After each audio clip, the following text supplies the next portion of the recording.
In the comments of my last video where I drew all those houses from iconic cartoons from my childhood, I got so many great suggestions on other cartoons that I could draw from, so I'm definitely going to do a part 2 to that video. But there was one comment on that video, and I'll get it up on screen if I can find it, but someone suggested drawing the house from Charmed, and I was like, yes, absolutely yes. I was obsessed with Charmed back in the day, and even just reading the name of it brought back a wave of nostalgia. So I thought, I can't just have a whole video of me drawing the house from Charmed. So I looked back through my memories, trying to find all the old shows that I used to enjoy, and I've come up with quite a few just really nostalgic old homes and buildings to draw today. So thank you to that commenter for your suggestion. Thank you also to NordVPN for sponsoring today's video.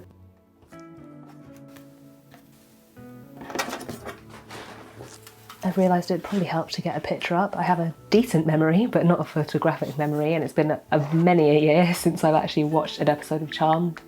And as much as I love that house, I really cannot remember exactly what it looked like. Oh my god, the memories.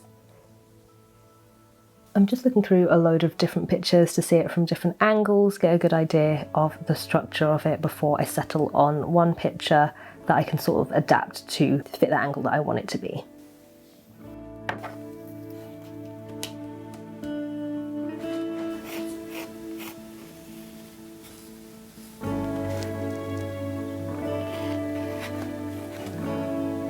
I don't know if you can even see that, but I always start with a really basic boxy sketch just to make sure that everything is straight and proportionate before I start inking.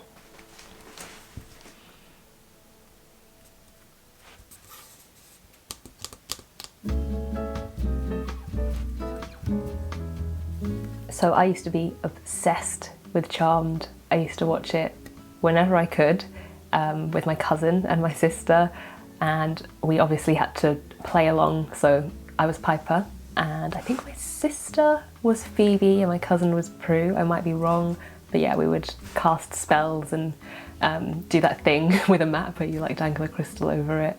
I loved it. It was just so much fun, and I'm tempted to rewatch it, but I just don't want to ruin it.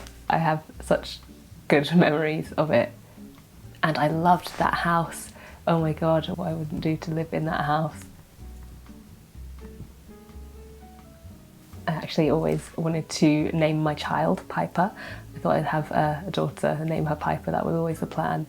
But Ozzy annoyingly finds a way to make any name dirty, so he's ruined that one for me, and I won't explain how, because I don't want to ruin it for everyone else. But it's off the list now, unfortunately. I still think it's a great name though.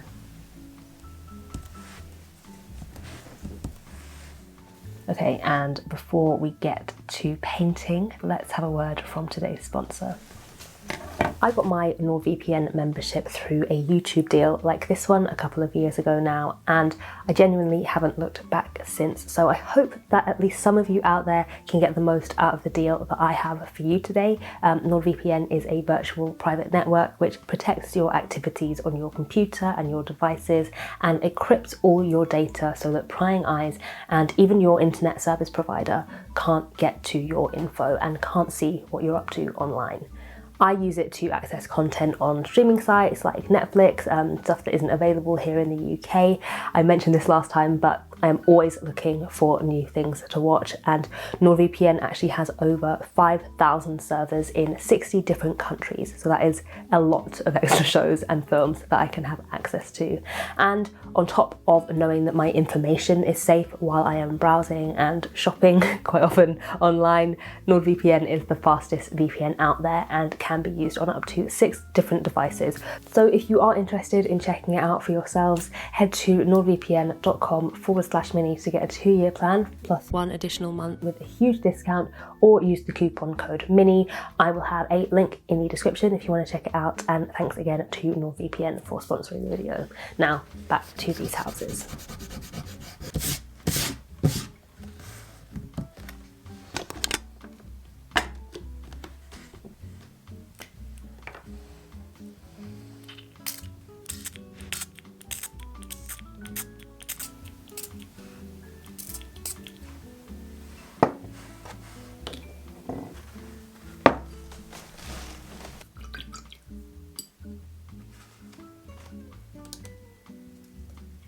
All right, let's get painting. I have quite a few of these to get through. I have a few different TV shows in mind. I'll let you be surprised as we go along. But you'd be forgiven for thinking that I watched a lot of telly growing up with all the cartoons and TV shows that I've been listing.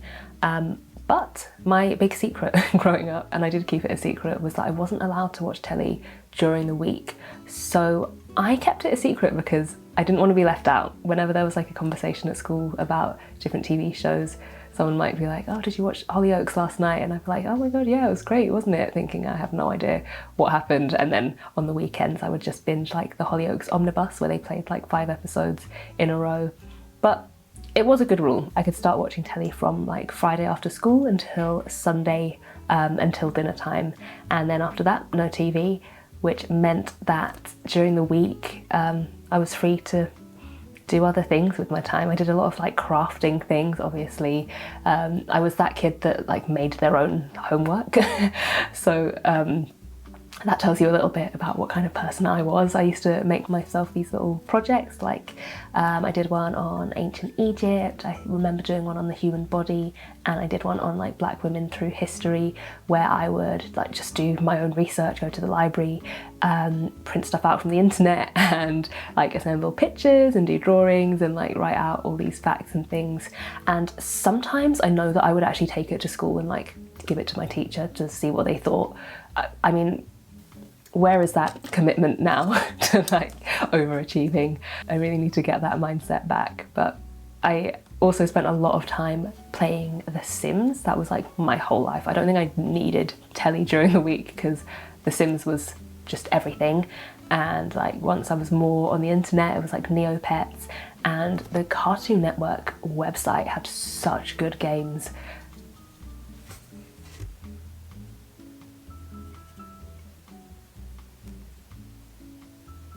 And obviously just playing outside. We lived across the road from a really big park, so I was there quite often, and so many of my friends just lived on the same road because I lived like a road away from my school. We all lived like within walking distance, so just like ringing up someone's landline phone saying, hi, it's Minnie, is Freya there? I actually still remember my friend Freya's home phone number. I don't know if it's the same now, probably not, it's been like 20 years. But yeah, I still have that phone number memorised. I don't even know like my mum's mobile number anymore, but I still remember Freya's landline. Yeah, just ringing up, walking up to her house, playing in the garden. So I didn't need TV. That's the point I'm making. I actually realised when I was like 18, I was like, why am I still following this rule? Like I'm literally an adult now. So yeah, I did start watching TV when I was like 18 during the week. But before that, my go-to thing, so I could start watching telly Friday after school. First thing I would watch was either Powerpuff Girls or Power Rangers. And then a Saturday morning, there was always a fight with my sister over who could choose what we were going to watch, because obviously our time was very limited. But I always really liked getting up early and watching The Joy of Painting with Bob Ross. Even as a child, I was obsessed with that show. I just thought it was fascinating how he could create these landscapes so simply, so peacefully. I loved that show. And I still do, to be honest. I occasionally watch episodes of it on YouTube. I think people take the mickey a bit about the style of art. It's not like necessarily something I would have in my home, but you can't deny that the man was talented. Like, not all of us can do stuff like that. I know that I wouldn't be able to make such simple but such effective marks on canvas, and like to be so captivating and so kind on camera. Yeah, perfect Saturday morning TV.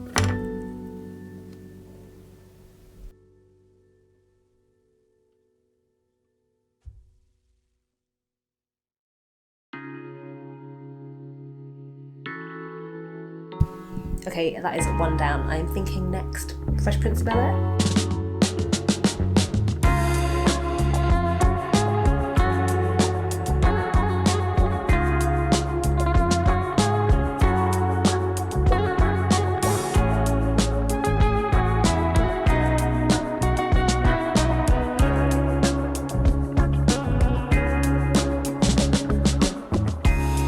It's true.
Alright, I thought I would give you a chance to guess this one. I'm not sure how obvious it is, but this was the Dunphy house from Modern Family, and quite a few of the houses that I looked at ended up sort of looking like this, like that sort of suburban American home. Things like Lizzie McGuire I was looking at. I thought about doing My Wife and Kids as well, but a lot of the houses just looked quite similar. I did really like the house from Sabrina the Teenage Witch, so if I ever do a part 2 to this video, I'll definitely add that one in there. I thought maybe Gilmore Girls. I never watched Gilmore Girls, but from what I've seen of it, I can imagine they had a nice house, but I might be very wrong. I also thought about like Malcolm in the Middle, Breaking Bad. They both had the same sort of just kind of normal house, which is why for the next house I decided to stick with Modern Family. This is Gloria and Jay's house in Modern Family, and they have a really modern house. I wanted to do some different architecture and really liked how this one turned out. Normally I'm not great with modern architecture just because I like loads of little details and quirks. In my last video when I did the Powerpuff Girls house, that was probably my least favourite just because it was so simple, but this one turned out really well. I do love this style of architecture. I'm not usually very good at capturing it, but this one I was really, really happy with. I also thought like maybe next time straying from these American homes, so I thought about doing like Outnumbered, which is a show here in the UK that's filmed I think in London, and has like just a really nice normal Victorian house in it. And if any of you guys can think of any shows with cool houses, or maybe films, maybe we'll do films next, with just any cool buildings, that would be a really fun idea. Okay, moving on to the final house for this video, and I'm actually going on Google Maps for this one, so you can find this house on Street View. It's the house from That's So Raven, and you can just Google it to find the address. I'm really annoyed actually because I was on this road, I'm pretty sure, when I went to San Francisco a couple of years ago, and when I was looking into this found out that there are just so many houses just around this area that are in films and TV. There's the one from the Princess Diaries, and I would love to have seen this one as well, so if I ever go back I would love to do like a tour of TV houses. I don't know why I've never thought to do that before. But this house was kind of difficult just because of the angles, because it sort of curves around. I think I kind of got it. It's a little bit dodgy at the bottom, but I love all the little features of this house. While I was drawing it, just discovering more and more about it, all these tiny little details that they had, was really, really interesting and really fun, and just a pleasure to try and capture. Anyway, I think that is all I have to say, and we're pretty much done with this painting, so I will let you enjoy the rest of it, and I hope that you enjoyed this video. Let me know if you have any suggestions for future videos, for future houses or landscapes or anything, and I will see you soon for the next one. Bye.